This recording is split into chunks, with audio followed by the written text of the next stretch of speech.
as European countries have sent fast-growing quantities of armor and artillery to the Ukrainian military as aid, amid growing concerns of further Russian breakthroughs on the front lines in the Donbas regions. Spain is reported to be planning the provision of 40 Leopard 2A4 tanks to bolster Kiev's position.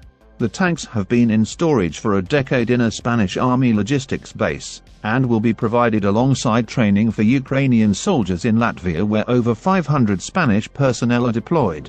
While considerable numbers of tanks have already been sent to Ukraine as aid from NATO member states since the outbreak of war on February 24, these have all been variants of the Soviet T-72 provided by former Warsaw Pact members such as Poland and Slovakia, or by Yugoslav successor states.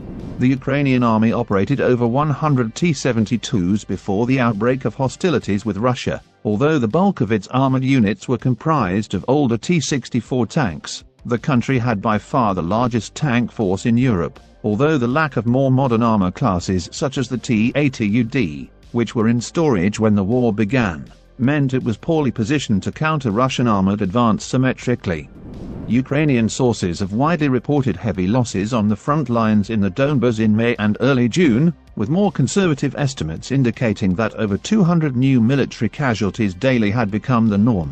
Whether the Leopard 2A4's dispatch will be beneficial, however, remains uncertain. The German-built tank design is not compatible with the munition types or maintenance procedures of other Ukrainian-operated vehicles, and lacks the autoloaders of Soviet and Russian vehicles, meaning they require more crew per vehicle. The Leopard 2A4 has a notably poor performance record, and in Turkish hands took very heavy losses to both Islamic State and Kurdish forces in Iraq and Syria, which Turkish generals described as trauma. These losses were caused by relatively modest anti-tank weaponry.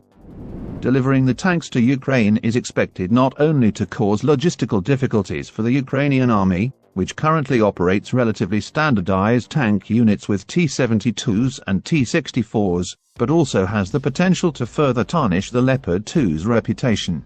The Leopard 2 is one of just 2 Western tanks currently in production alongside the American M182 Abrams, and is heavily relied on by NATO as a whole, meaning high losses for the class in Ukraine and the significant possibility of capture by Russian forces could have a demoralizing effect for alliance members and tarnish the German weapons program.